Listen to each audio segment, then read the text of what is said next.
So you're working on this incredible initiative called Housing Forward that's housed over at the Midland Business Alliance that's supported by different community organizations that believe in this work. But for someone for the first time hearing about Housing Forward, and we understand that folks aren't walking around trying to learn about these things necessarily. So what's the micro pitch on Housing Forward, and what is it and why does it exist?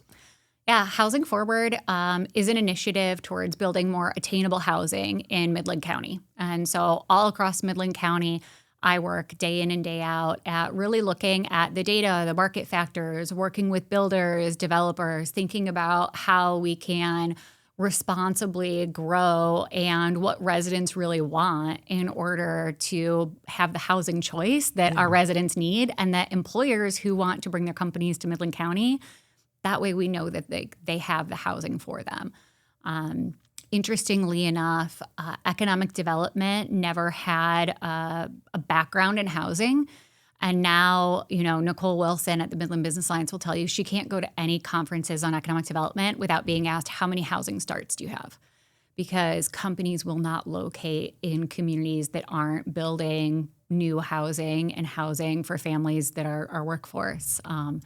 The average age of housing in Midland County, it was built in 1975. And housing is changing so much, and the needs of people are changing so much.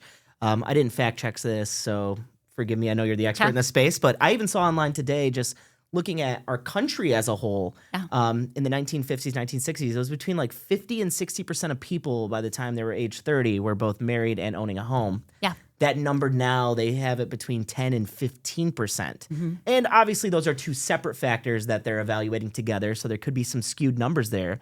But it just shows you how demand has changed over time. Demand has really changed. The average household size now for Midland County is 2.39 people. For City of Midland, it's 2.3. But we're primarily 3 and 4 bedroom homes when we only have about 2 people living in them. So, really that housing choice element is making sure that we're keeping up with household demand. Not everyone wants 2 acres and a white picket fence. Some people want to be able to downsize. They want walkable neighborhoods. So it's really ensuring that we have neighborhoods that also reflect our residents. And when you look at our residents specifically, and you look at some of the data that Housing Forward has put forward, we know that it's about $45,000, $46,000 that somebody has to make, at least in terms of rent and affording rent in our area. And I know that only about 34% of the top 35 occupations can even hold that. And if you're looking at ownership, those numbers are totally different too. It's about $70,000, $71,000 that somebody has to make, and only about 11% of our workers here can afford that. Yeah. What does that challenge mean for us wanting to be a community of choice, even based on who we're competing with throughout the state? Yeah, and it's really important that, anyone who's working in Midland, if we can really capture them as residents, we want to make sure that our employers are able to train them and retain them, right? We don't want to train really great workers at our amazing companies, and then they find a job closer to home and we lose them, and their kids are already going to a different school district. So being able to have housing at all different income price points is really important. And sometimes we have to be able to build varieties of different products in order to hit those thresholds. I love having these types of conversations because when we look at the infrastructure of a community, and you speak about housing as being just as important as other styles of infrastructure, I speak about the emotional connection people spend with their place as being just as important as other factors. So in your words, when you're talking about housing being as essential as roads or schools or everything else to employers, like how important is that to a community's future? So let me give you an example. A lot of times we have residents staying in place longer than they ever have before, right? Low interest rates, homes are paid off, we've built neighborhoods, and now we have these 3 and 4 bedroom homes that are owned by empty nesters. Yeah. And we've seen the schools in those neighborhoods shut down or be demolished. And now we see other areas where we've built new housing to the north or to the west. And now we need to build new schools because all the kids live elsewhere. So if we don't actually build neighborhoods that can support residents, whether they have young kids, whether they're just starting families, whether they're able to age in place, we're not really building diverse neighborhoods for residents at all these different life stages. And what happens is we wind up having to move all of these other really critical elements of infrastructure in order to support our residents because we're not supporting them in the neighborhoods themselves. And when we're in a room and we're pulling together ideas with a bunch of different people, we always talk about diversity of thought, diversity of role, diversity of people. But I don't think people think about housing diversity and what that means to the makeup of a community as well. And I think that goes hand in hand. Earlier, we were talking about some of the misconceptions there can be about a community like Midland.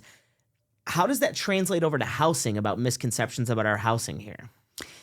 Yeah, well, there's a lot of misconceptions in housing. For decades, it's been, it's either kind of 3 stories plus multifamily housing or single family neighborhoods.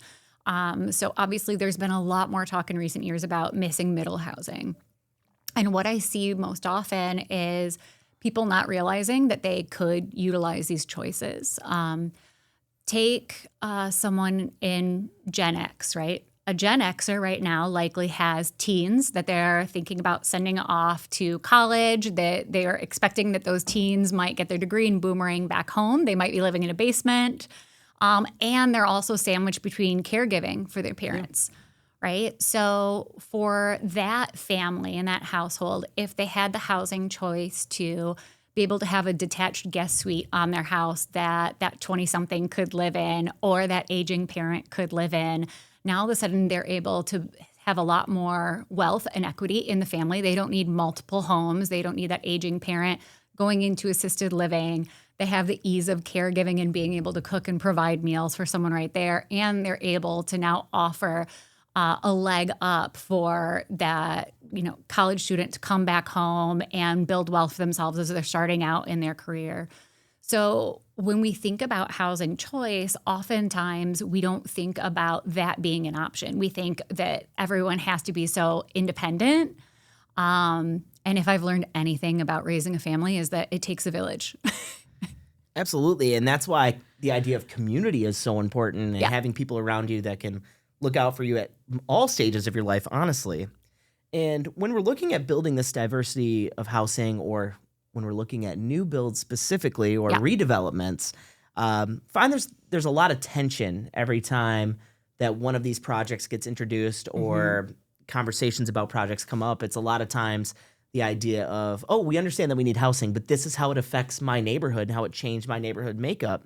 Yeah. So when you're navigating that work, and we're not on the government side, so we don't have to sit in those rooms and necessarily handle the vote, but at the same time, working in tandem to help bring these projects to fruition and bring them to the community, how do you navigate those concerns about neighborhood change and necessity?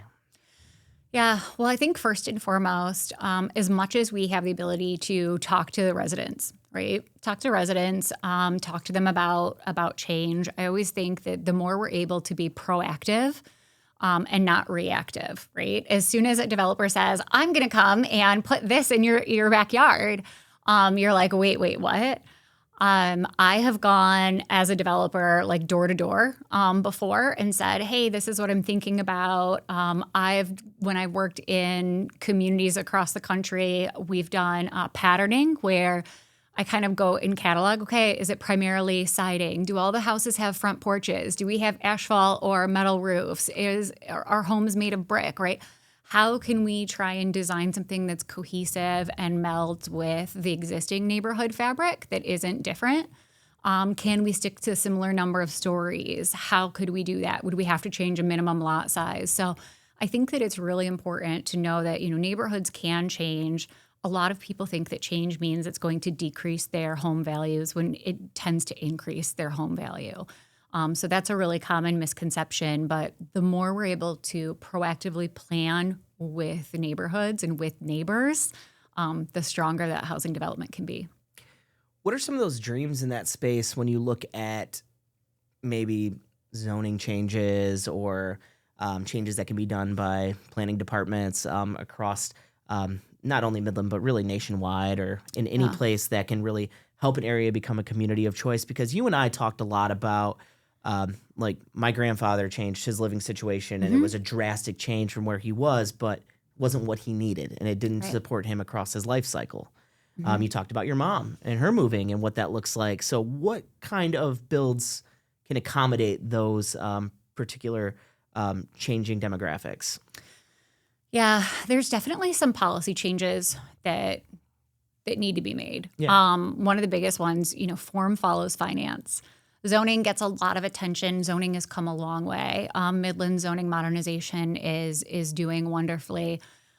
It's still really difficult to get a mortgage on, say, an accessory dwelling unit. You have to have the cash to be able to build it outright. So being able to find appropriate financing for more of these, housing choice is really important. I don't think anyone wants a 50-year mortgage and more debt. I think we want more fee-simple solutions to be able to get housing that helps us build wealth across our neighborhood. So that's certainly big. The other trend I see and that I've been closely watching and looking at is how can we really streamline the process. Unfortunately, it tends to be that if I wanted to, say I'm that Gen Xer and I want to have both a guest suite on my lot as well as an accessory dwelling unit or a granny flat, that essentially turns my house into a threeplex, right? Yeah. For me to do that, how many public meetings would I have to go to? Would I need a city council hearing, right? So the more complexities and layers that we add to it, it makes it really hard to be approved, and it makes it a lot more risky that our emerging developers or our simple residents that want this say that's too complex. I can't tackle that. And that work a lot of times has to happen behind the scenes, and it's really complex work. And I know Housing Forward works a lot behind the scenes with local investors, lenders. What does that look like for you? I love it.